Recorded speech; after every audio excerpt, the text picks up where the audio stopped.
Bonsoir à tous, j'espère que vous allez bien. Ce soir, si vous me le permettez, j'aimerais vous raconter l'histoire inédite et tellement triste de Bobby Chaffran, Eddie Galland et de David Kellman. Alors comme ça, vous me diriez, qui sont ces gens? Pourquoi nous parles-tu d'eux? Qu'est-ce qui leur est arrivé pour que cette histoire soit si triste et inédite et qu'elle fasse partie de ta série d'Halloween? Eh bien, sachez que même si leurs noms de famille n'ont rien en commun, ces trois hommes ont découvert à l'âge de 19 ans qu'ils étaient des triplés. Imaginez-vous vaquer à vos occupations, arriver dans le monde des adultes, du travail, et qu'on vous apprenne du jour au lendemain que non seulement vous avez deux frères ou deux sœurs, mais qu'en réalité vous faites partie d'un trio de triplés. Je pense que psychologiquement, c'est pas facile à encaisser. Et vous me diriez, mais comment ça se fait? Quelqu'un a bien dû s'en rendre compte qu'il y en avait trois, non? Eh bien oui. Le souci, c'est que à l'insu d'eux-mêmes, finalement, à leur insu, on les a fait participer à une expérience scientifique qui concerne les triplés. À la naissance, ils ont été recueillis dans un orphelinat qui a décidé de les faire adopter par différentes familles et de suivre leur évolution afin de pouvoir poser une thèse sur ce qui est inné et acquis.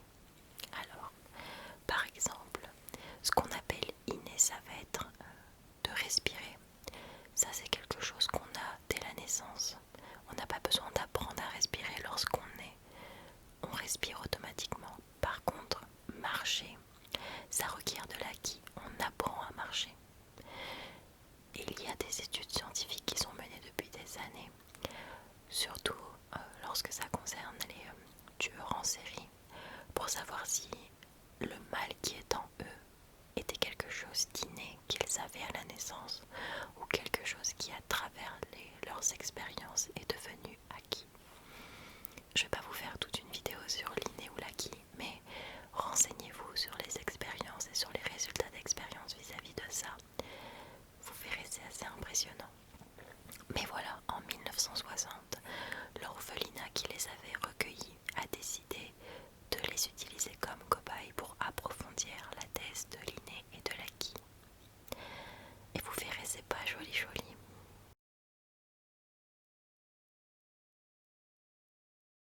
En 1980, Bobby, un jeune homme de 19 ans, se prépare à faire son entrée à l'université après avoir obtenu son diplôme du lycée avec succès.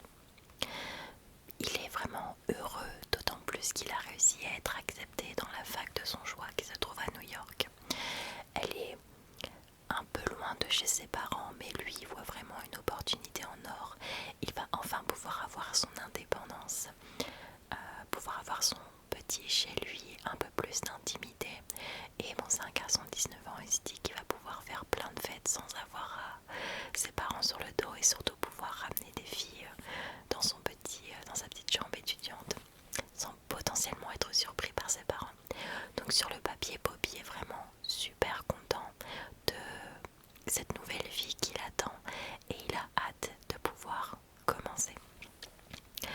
Mais dès son arrivée sur le campus de l'université, des gens le regardent de haut en bas, le dévisagent, lui sourient, lui font des coucous de loin et se dit c'est bizarre quoi. Après, c'est quelqu'un de très grand, assez sportif, qui a une belle gueule. Donc il se dit bon bah voilà, apparemment je plais. Voilà, on me sourit, j'ai probablement une bonne tête, les personnes sont attirées par moi parce que peut-être j'ai une bonne aura. Et même s'il trouve ça très bizarre, il se dit bon bah voilà, les gens à l'université de New York sont juste super accueillants. Jusqu'à ce que plusieurs étudiants qui passe à côté de lui, le salue et l'appelle Eddie. Là il se dit, déjà je m'appelle Bobby, déjà de 1, mais surtout, waouh, c'est incroyable quand même qu'on me confonde avec quelqu'un. Et il se dit juste, bah voilà, je ressemble à quelqu'un, c'est tout. Mais soudain, l'un des meilleurs amis de ce fameux Eddie vient le voir, le check et lui dit, bah alors, je pensais que tu reviendrais pas. L'année dernière, avant les vacances d'été, t'as dit que tu reviendrais pas, t'as changé d'avis et dit... Enfin, pourquoi tu me l'as pas dit? On s'est vu il y a quelques jours, t'aurais pu me le dire. C'est une bonne surprise, mais bon, je m'attendais pas à te voir là. Et là, Bobby a un moment de recul et il dit à ce garçon, mais je suis pas Eddie, je m'appelle Bobby. Donc au début, il pense que c'est une blague, forcément, jusqu'à ce que il lui montre sa carte d'identité, faire son permis, quoi, et lui dit, voilà, Bobby. Le meilleur ami de Eddie est confus, je suis désolée, mais c'est incroyable, tu ressembles comme deux couteaux à mon meilleur ami, à Eddie, la même taille, enfin, vous êtes identiques, quoi. Il va donc proposer à ce fameux Bobby, parce que la coïncidence est quand même cocasse, rencontrer ce sosie dans sa vie, c'est encore moins probable que gagner 1 million d'euros, un jeu à gratter pour vous dire. Donc il dit, écoute, il faut que vous vous rencontriez, en fait c'est vraiment trop bizarre, il faut que vous vous rencontriez, que vous parliez, parce que ça se trouve vous êtes peut-être cousins, enfin c'est incroyable. Donc la rencontre va se faire. Au début, Bobby se dit, bon, on a peut-être des traits similaires, mais enfin pas au point de se ressembler comme deux couteaux. Et ils vont organiser une rencontre. Et là, c'est le choc. Les deux jeunes hommes, non seulement se ressemblent trait pour trait, mais aussi la même voix et partagent énormément de points communs, comme la marque de cigarette qu'ils fument, le style de femme qui leur plaise. Ils ont tous les deux été adoptés, ont la même tâche de naissance et la même date de naissance, le 16 juillet 1961. Bien évidemment, ils vont faire part de cette découverte à leurs parents respectifs parce que ils ont compris, ils sont jumeaux en fait. Et ils vont tomber un petit peu, enfin ils vont faire une enquête. Déjà ils demandent à leurs parents, pourquoi vous nous avez rien dit en fait. Et les parents disent, on savait pas, nous on cherchait à adopter un enfant, on nous a montré, toi, s'il parle à Eddie ou à Bobby, on t'a adopté, voilà c'est tout. On savait pas, tu te doutes bien que si tu avais eu un frère jumeau, on vous aurait jamais séparés, ou on vous aurait adopté tous les deux si on avait la possibilité de le faire, ou alors on serait passé à autre chose parce que deux bébés d'un coup c'est assez compliqué, quoi. Ils vont mener donc une petite enquête et retomber sur leur dossier. Et là le verdict tombe avec les dossiers, ils sont jumeaux. Donc incroyable quand même. Bien évidemment c'est un choc psychologique, émotionnel. Mais ils se disent c'est pas la faute de nos parents, on nous a séparés à la naissance, peut-être que ça se faisait pas d'adopter des jumeaux à l'époque. Et ils vont commencer à entretenir une petite relation. Et leur histoire va faire la une des journaux.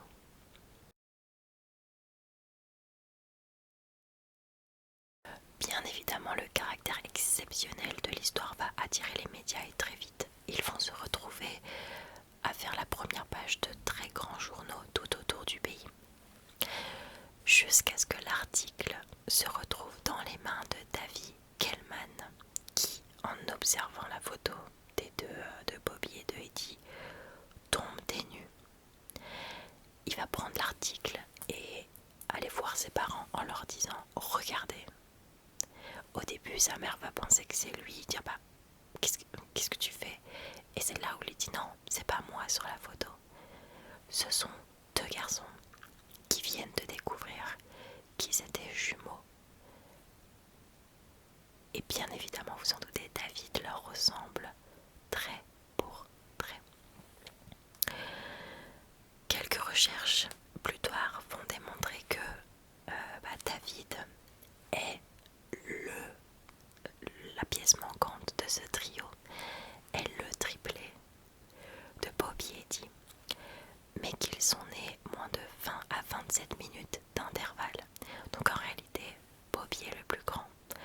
ensuite c'est David et ensuite c'est Eddie. Les médias vont... c'est vraiment une poule aux œufs d'or, ce truc, c'est la mine d'or. Ils vont faire venir David là-haut à New York pour rencontrer Bobby et Eddie.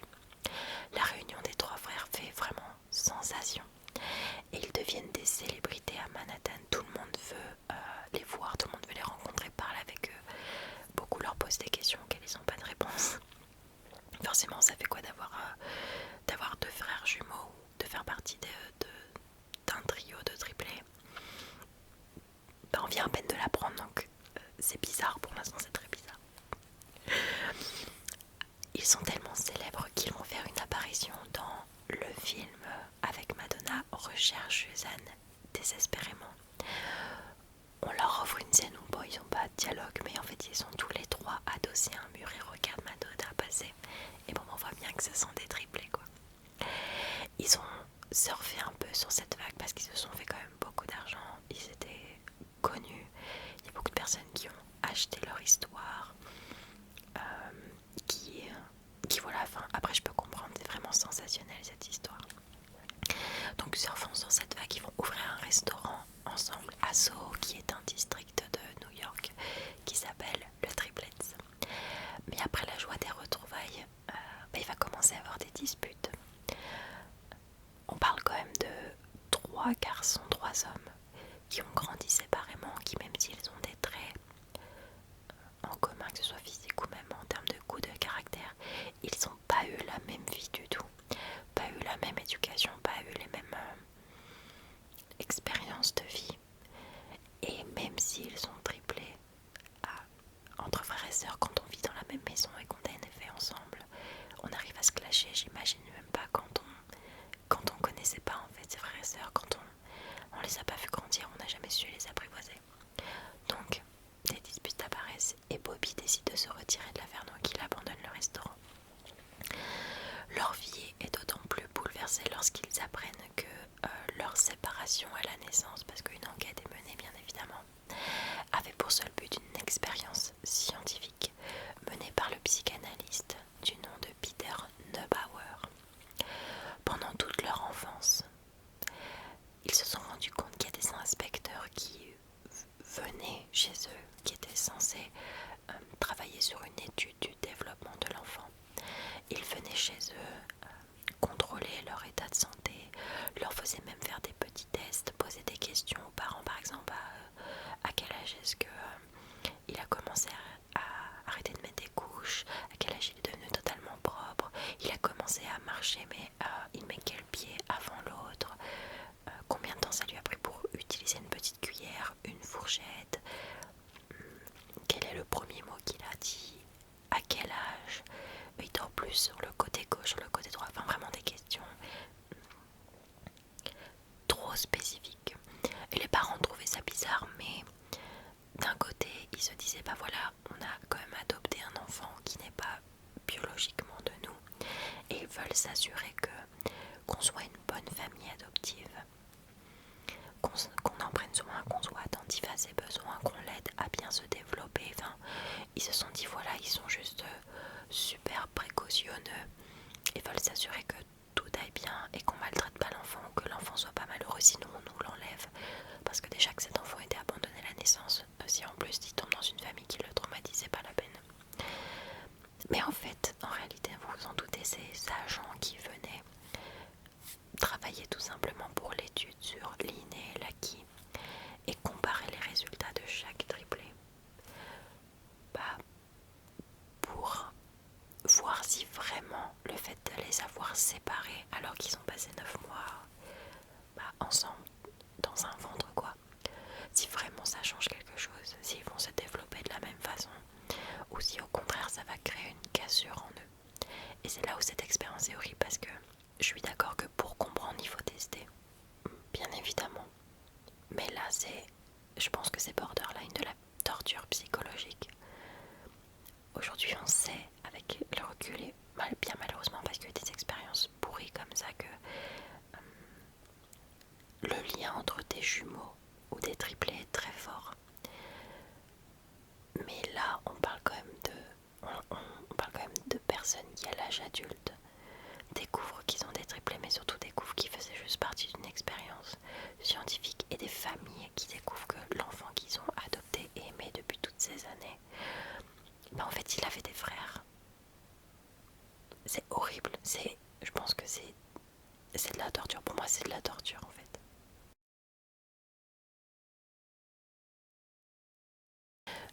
Bien évidemment, ils ont retrouvé Peter Neubauer et ils lui ont posé des questions. Comment est-ce que vous pouvez faire ça? Le psychanalyste s'est défendu en affirmant que les triplés n'avaient pas été séparés pour les études, mais parce qu'aucune famille n'était prête à adopter 3 bébés. Alors, je suis d'accord. Je pense que même si c'est pas bien de les avoir séparés, attention, je cautionne pas. Je peux comprendre que quand un orphelinat se retrouve avec 3 bébés, des triplés, et qu'une famille veut adopter un enfant, c'est compliqué de leur faire accepter d'adopter les 3. Déjà parce que c'est beaucoup de travail, on va pas se mentir. Le budget prévu, que ce soit pour l'adoption, pour élever l'enfant, est multiplié par 3. Mais je pense que t'es obligé de le dire en fait. T'es obligé, ça reste des frères. Donc même si les personnes, même si c'est difficile de trouver une famille, tu le dis. Ou alors au bout d'un moment, s'il n'y a pas une famille pour les adopter, tu contactes l'État, tu leur dis écoutez, voilà, on a des triplés qui ont été abandonnés à la naissance. C'est compliqué de trouver une famille qui soit capable d'adopter 3 enfants d'un coup. Aidez-nous. Est-ce qu'il n'y a pas une famille d'accueil, vous savez, qui vient tout juste d'ouvrir, c'est bizarre, mais de commencer?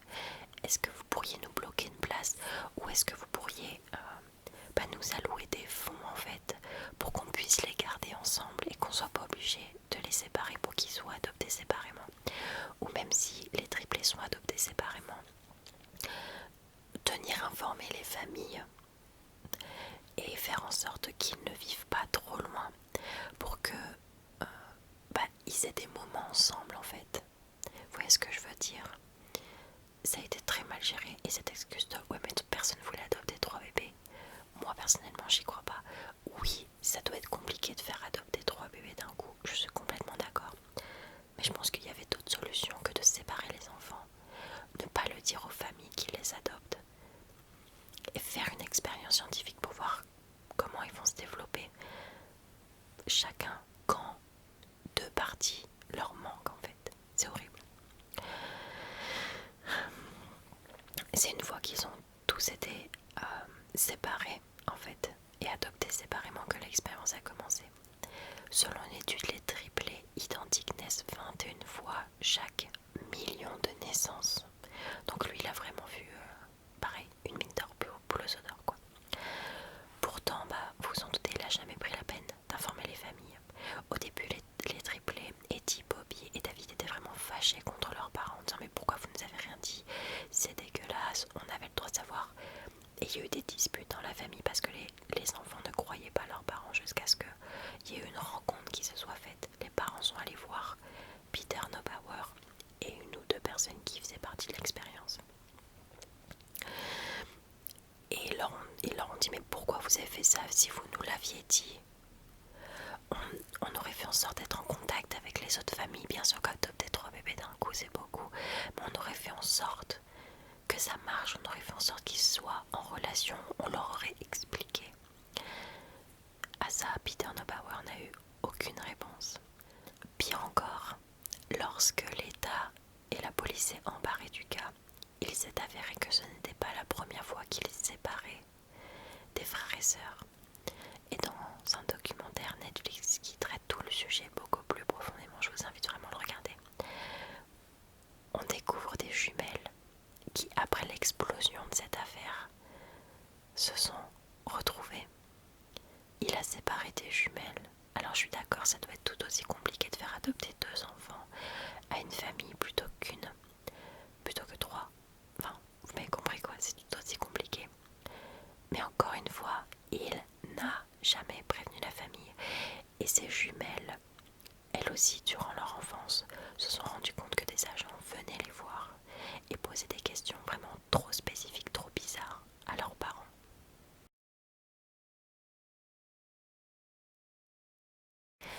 Vous vous en doutez bien, toutes ces révélations n'ont pas été faciles à digérer pour Bobby, Eddie et David, si bien qu'en fait leurs relations se sont complètement détériorées. Quelque chose qui est ressorti en quelque sorte de toute cette histoire, c'est que non seulement ils avaient été séparés à la naissance, enfin à l'adoption comme je l'ai dit, mais c'est que les familles dans lesquelles ils sont tombés, enfin tout prouve que c'est comment on appelle ça, une expérience scientifique. L'un d'entre eux a été adopté par une famille avec des moyens assez importants. L'autre a été adopté par une famille aux revenus moyens, voilà. Et le dernier a été adopté par une famille à peu de revenus, vraiment peu d'argent. Et chacun a des relations différentes avec leur père. Chacun a donc une vie différente, des revenus, des moyens différents, des opportunités différentes. Et malheureusement, cette expérience et tout ce qu'il en est ressorti a complètement déchiré le trio. Bobby, qui était vraiment très atteint par toutes ces révélations, a repris le chemin de l'école et est devenu avocat. David, quant à lui, a tenté pendant 5 ans de maintenir le restaurant à flot, donc le Triplets, sans succès, et il a fini par se reconvertir dans les assurances. Et c'est Eddie, malheureusement, qui a été le plus touché, puisqu'il a été hospitalisé en 1995 pour des troubles bipolaires. D'après les sources, c'est lui en fait qui n'était pas du tout en bon terme avec son père adoptif et qui a vécu une enfance pas très joyeuse, borderline traumatisante. Si on rajoute à ça les révélations sur sa vie et tout cet engouement médiatique, le fait qu'il soit devenu célèbre du jour au lendemain, c'était beaucoup trop, compte tenu de son état psychologique. Peu de temps après son hospitalisation, donc en 1995, il est sorti de l'hôpital. Et en fait, avec tout l'argent qu'ils avaient gagné, ils s'étaient acheté des maisons dans le même voisinage. Ils se sont mariés, ils avaient leur vie. Et Eddie vivait dans une maison et l'un de ses frères vivait juste en face. Puis, en regardant par la fenêtre, son frère a vu qu'il y avait des voitures de police, des camions de pompiers dans cette maison. Donc il est sorti en courant et la police leur a dit non mais la maison est bouclée, vous pouvez pas rentrer. Et c'est là où il lui a dit c'est mon frère, on est triplé, c'est la maison de mon frère. Et le policier l'a regardé en lui disant venez avec moi. Il l'a éloigné un petit peu de tout le monde, parce que tout le monde s'était regroupé devant la maison pour savoir ce qui se passait. Et c'est là où il a dit je suis désolé monsieur, mais votre frère a mis fin à ses jours en se tirant une balle dans la tête. Il a dit je veux le voir. Et le mec a dit non, n'y allez pas, n'y allez pas en fait. Eddie a tellement été psychologiquement troublé, traumatisé par tout ce qui s'est passé, que le seul moyen pour lui d'avoir un peu de paix, de pouvoir échapper à tout ça et de cette vie complètement folle qu'il avait, c'était malheureusement de mettre fin à ses jours. Il va sans dire que Bobby et David ont été vraiment très attristés de la mort de leur frère. Malheureusement, chacun a géré le deuil d'une façon complètement différente et ils ont fini par prendre des chemins différents et à plus vraiment être en contact finalement. Et ils ont dans le documentaire qui est sur Netflix, ils ont confirmé, ils ont avoué que l'expérience de Peter Neubauer a complètement gâché leur vie à ses frères, parce que s'ils avaient grandi ensemble, ils auraient pu construire un lien. Le problème c'est que Bobby et David voyaient très bien qu'Eddie n'allait pas bien, mais même si ils sont triplés, il n'y a pas ce lien entre eux, donc ils se confiaient pas à eux. Ils disaient oui bon je suis un peu fatiguée en ce moment, c'est rien. S'ils avaient grandi ensemble, ou alors même s'ils avaient été adoptés par 3 familles différentes, mais en étant restés en contact, les choses auraient sûrement été différentes. Et le problème c'est que il y a une enquête qui a été mise sur pied. Entre-temps, Peter Neubauer est mort. La plupart des personnes qui faisaient partie de cette expérience sont ou décédées ou alors beaucoup trop vieux pour se souvenir de tout ça. Et les seules personnes qui pourraient parler ont toujours refusé. Les documents ont tous été brûlés. Donc il n'y a plus aucune trace. Donc personne ne peut être tenu responsable coupable. Et il n'y aura jamais de procès. Il n'y aura jamais de punition pour ce que Peter Neubauer et son équipe ont fait. Et en attendant, ils ont détruit la vie de plusieurs frères et sœurs, parce que c'est pas les seuls. Je crois qu'ils avaient fait une enquête sur une dizaine d'années. Ils ont séparé une cinquantaine de pères, de frères et sœurs, ou même des triplés. Bon, je crois que c'est les seuls triplés où il y avait un autre groupe de triplés, je suis plus très sûre. Mais c'est pas la première fois qu'ils séparent des jumeaux ou des triplés pour mener des expériences. Et aujourd'hui c'est impossible de les punir pour ça parce que y a plus personne. Voilà. Écoutez, j'espère que cette vidéo vous a plu. Comme je l'ai dit, il existe sur Netflix un documentaire qui est beaucoup plus approfondi où on a Bobby et David qui témoignent, qui donnent leur version des faits, qui parlent de leur ressenti. Ils parlent aussi de leur frère et c'est vraiment touchant. Comme ils disent, ils sont dévastés encore aujourd'hui par la mort de leur frère. Et ils reviennent un peu sur tout ça en